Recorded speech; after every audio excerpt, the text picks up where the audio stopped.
Bienvenue sur Philosophie bouddhiste, l'espace où les enseignements anciens rencontrent les défis modernes. Quand nous explorons la sagesse du Bouddha pour cultiver la paix intérieure, la compassion et l'épanouissement. Il arrive parfois que tu ressentes une paix étrange au milieu du chaos. Comme si, malgré l'agitation autour de toi, quelque chose de silencieux à l'intérieur murmurait « Continue ». Tu ne sais pas d'où ça vient. Tu ne peux pas l'expliquer. Mais c'est là. Et plus tu y prêtes attention, plus tu sens que ce n'est pas une illusion. C'est une orientation, un appel sans bruit, un souffle que seule ton âme peut entendre. Quand la vie cesse de te séduire par le bruit extérieur, elle commence à t'attirer par la profondeur du silence intérieur. Ce n'est pas la fin du monde que tu perçois, mais le début du tien. Le vrai chemin ne ressemble jamais à ce qu'on attend. Il ne te promet ni certitude, ni résultats immédiats. Il ne se présente pas sous forme de pancartes lumineuses, ni de compliments extérieurs. Il se manifeste subtilement, par des signes minuscules que seuls les cœurs attentifs peuvent capter. Une respiration plus lente, un regard plus clair, une décision qui semble absurde, mais qui fait naître une paix inexplicable. Ce ne sont pas des hasards, ce sont des balises invisibles. L'univers ne crie jamais à l'oreille, il chuchote dans l'âme. Les enseignements les plus profonds n'arrivent jamais déguisés en grands événements. Ils se glissent dans les moments où tu as arrêté de chercher. Quand tu t'arrêtes, quand tu écoutes, quand tu ne veux plus avoir raison, mais seulement être en paix. À ce moment-là, tu ne cherches plus la vérité. Tu commences à marcher avec elle. Et ce pas que tu fais sans certitude, c'est lui qui révèle que tu es déjà sur le chemin. Le chemin ne commence pas avec une carte. Il commence avec une disposition intérieure. C'est ce que les anciens maîtres savaient. Ils ne disaient pas « Voici le chemin ». Ils disaient « Regarde en toi et marche ». Le chemin n'a jamais été une destination. Il a toujours été une manière d'être. Et si tu es ici maintenant, à écouter ceci, ce n'est probablement pas un accident. Ce que tu ressens confusément depuis des jours ou des années, c'est peut-être cela. L'appel discret de la vérité. Elle ne te pousse pas, elle t'attend. Tu commences à sentir que ta présence suffit. Non pas par orgueil, pas par rejet des autres, mais parce qu'enfin le bruit cesse de t'attirer. Tu n'as plus besoin d'être entendu à tout prix, ni de plaire, ni de convaincre. La compagnie du monde reste là, mais son importance se dilue. La solitude ne fait plus peur, elle apaise. Tu ne fuis plus le silence, tu l'invites. Quand tu étais attaché à l'extérieur, être seul était comme une punition. Maintenant, c'est un lieu sacré. Ce n'est pas que tu refuses le monde, c'est qu'il n'a plus le pouvoir de définir ta valeur. Tu ne ressens plus ce vide qui pousse tant à combler l'instant. Tu ne remplis plus les silences de distraction. Tu les écoutes. Tu ne ressens plus ce besoin d'être compris à chaque mot. Ton cœur a appris à se parler à lui-même. La solitude consciente est une école invisible. Elle enseigne sans voix, sans livre, sans effort. Elle révèle, elle nettoie, elle détache.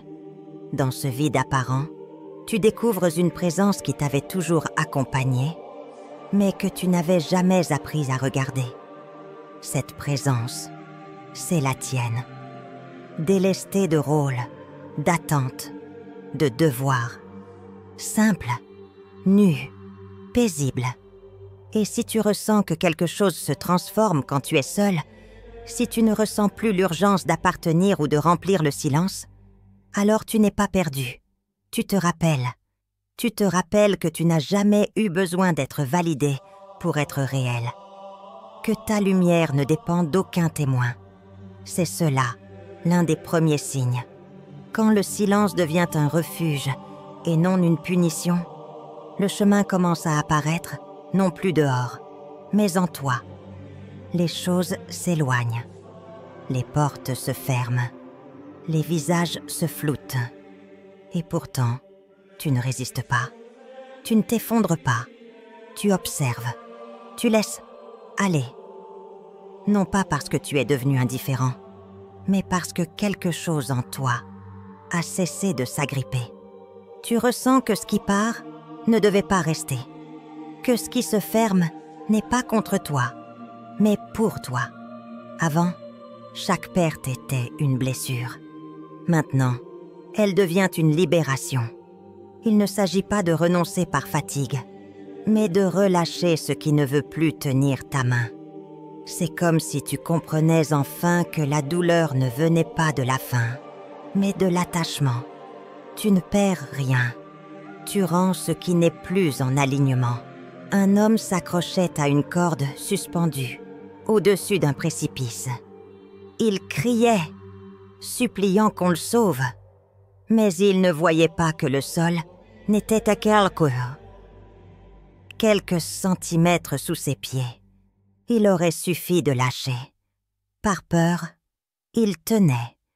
Par lâcher prise, il aurait été libre. Ainsi, dès l'attachement, on croit qu'il nous sauve, alors qu'il nous suspend dans la souffrance. Quand tu sens que tu ne forces plus rien à rester, que tu n'insistes plus pour que les gens, les projets, les histoires continuent, c'est un signe. Quand ton cœur murmure « merci » à ce qui s'en va, et oui à ce qui vient, tu n'es pas en train de perdre, tu es en train d'avancer. Le détachement n'est pas l'oubli, c'est la reconnaissance que tout ce qui doit rester reste sans chaîne, et tout ce qui doit partir part sans combat. Quelque chose en toi se calme. Les anciens désirs n'ont plus la même emprise. Tu ne cours plus après les mêmes choses. Les compliments, les preuves, les possessions brillantes. Ce n'est pas que tu les refuses, c'est qu'ils n'ont plus le même goût. Ton appétit change. Ce n'est plus la quantité qui te nourrit, mais la qualité de l'instant. Avant, tu cherchais à capturer des moments. Aujourd'hui, tu apprends à les laisser te traverser. Un rayon de lumière sur le sol, le son d'un oiseau lointain, un thé chaud au réveil. Ce sont ces détails qui te donnent maintenant le vertige du vivant. Tu ne veux plus posséder, tu veux ressentir. La richesse ne se mesure plus, elle se savoure. Ce n'est pas une régression, c'est une clarté. Comme si ton âme disait enfin « Cela suffit ». Comme si l'univers murmurait « Regarde ce que tu as toujours eu ». C'est ce dépouillement qui révèle la beauté. Ce n'est pas l'excitation qui t'élève, c'est la simplicité. Et si tu ressens que ta joie devient plus subtile, mais plus stable, si le monde te touche avec moins de bruit mais plus de profondeur, alors tu avances. Tu n'es pas devenu fade, tu es devenu vrai. La lumière ne fait pas de bruit. Et pourtant, c'est elle qui éclaire tout. Tu n'as plus besoin de courir pour te sentir vivant. Tu es là, et c'est suffisant. Si tu te reconnais dans ces signes, ne doute pas de toi. Ce n'est pas la fin d'un chemin, c'est le début d'une marche consciente. Continue à t'écouter, à te simplifier, à te libérer. Le monde n'a pas besoin de ta perfection, mais de ta présence éveillée. Reste, écoute, marche. Et si ce message t'a parlé, abonne-toi, parce que chaque pas ensemble compte. Tu peux sentir ta paix intérieure quand les circonstances extérieures cessent de la dicter. Avant, le moindre mot déplacé, la plus petite contrariété, brisait ton équilibre. Aujourd'hui, il y a comme un espace entre ce qui t'arrive et la manière dont tu choisis d'y répondre. Ce n'est pas que la vie est devenue plus douce, c'est que ton regard sur elle s'est adouci. Là où tu aurais crié, tu respires. Là où tu aurais accusé, tu observes. Là où tu aurais fui, tu restes. Il est facile de réagir. C'est instinctif. Mais répondre, c'est différent. Répondre demande de la conscience. Cela demande de choisir, pas seulement de subir. La différence est subtile, mais profonde. Le bruit du monde est toujours là.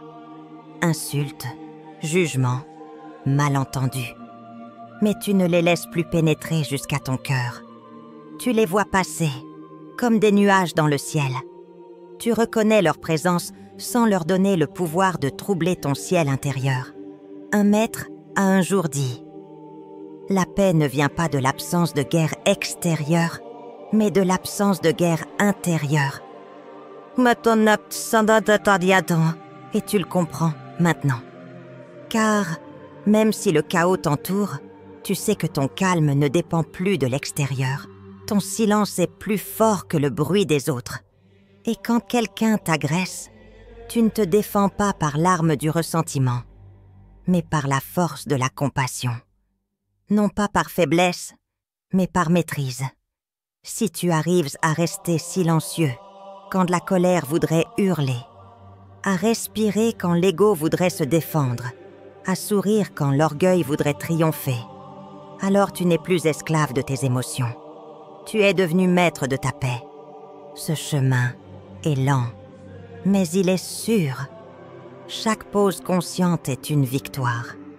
Chaque silence choisi est un pas vers la liberté. Ne laisse pas le monde décider qui tu es. Décide, chaque jour, de rester fidèle à ta paix intérieure. Il y a des blessures qu'on croit cicatrisées, mais qui brûlent encore dès qu'on y pense. Le pardon, pourtant, ne signifie pas oublier. Il ne signifie pas minimiser. Il signifie poser ce fardeau à terre et refuser de continuer à le porter. Pardonner, ce n'est pas excuser l'autre. C'est s'excuser soi-même d'avoir souffert si longtemps. C'est ouvrir la main et laisser tomber la pierre qu'on serrait contre notre propre cœur. Et pourtant, pardonner ne veut pas dire retourner là où on a été brisé. Pardonner ne veut pas dire rouvrir la porte aux mêmes stades de blessures. Il y a des distances qui sont des actes d'amour envers soi-même. Il y a des silences qui protègent ne mieux que 1000 discours. Lorsque tu pardonnes sans besoin d'entendre des excuses, sans besoin d'être compris, alors tu es libre. Mais lorsque tu choisis de ne pas retourner là où ton âme saignait, alors tu es sage.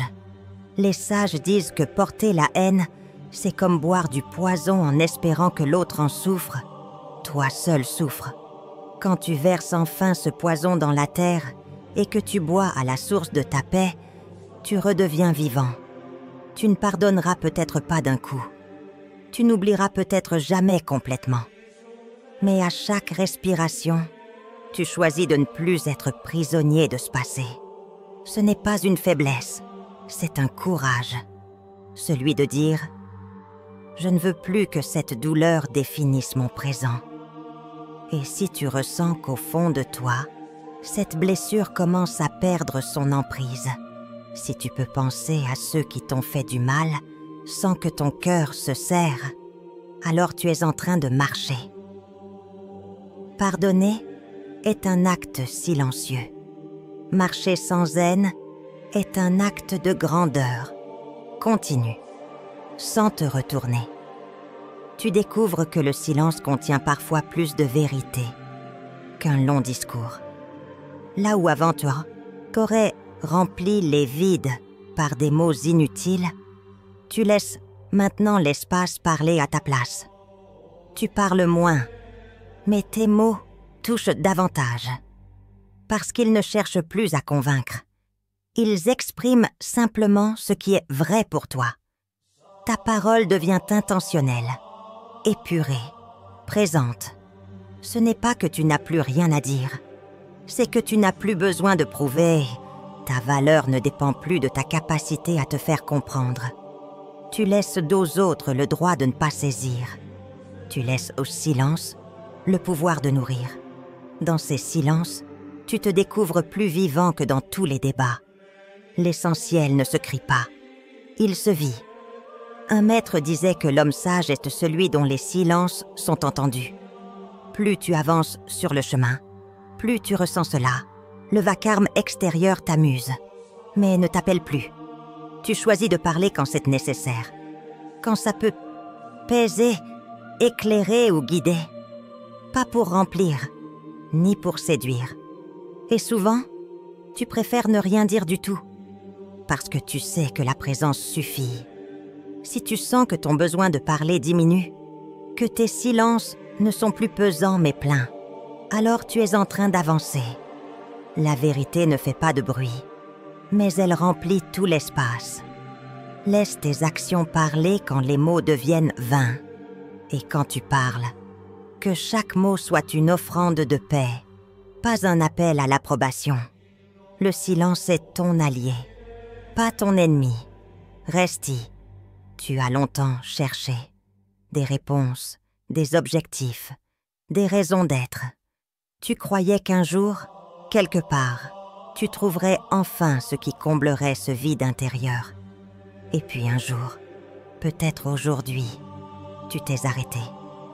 Et tu as réalisé que ce que tu cherchais n'était pas ailleurs. C'était ici, maintenant, dans ce souffle, dans cette présence. Le passé ne tente plus. Le futur ne te presse plus. Le présent devient un refuge. Tu cesses de voir le moment présent comme un simple passage vers autre chose. Il devient ta maison, ton temple, ta destination. Ce n'est pas l'absence de problème qui crée cette paix. C'est la reconnaissance que, malgré tout, tu peux être pleinement ici. Il y a dans l'instant une plénitude silencieuse. Elle n'a pas besoin d'être spectaculaire pour être réelle. Elle est, et c'est suffisant. Un vieux sage disait « L'instant présent ne cherche pas à être parfait. Il cherche à être vécu. » Et toi, maintenant, tu vis. Sans plus attendre que quelque chose arrive pour commencer à être heureux. C'est cela, le dernier signe. Quand le besoin d'aller plus loin s'efface. Quand tu réalises que tu es déjà arrivé, non pas parce que tout est accompli, mais parce que chaque pas est une destination en soi. Le voyage n'est plus extérieur. Il est devenu intérieur. Ton cœur est devenu le chemin. Ton souffle est devenu la réponse. Alors continue. Pas pour atteindre quelque chose, mais parce que marcher est ta nature. Parce que vivre pleinement le présent est la seule victoire. Ne cherche plus les signes. Tu es devenu le signe. Ne demande plus le chemin. Tu es le chemin.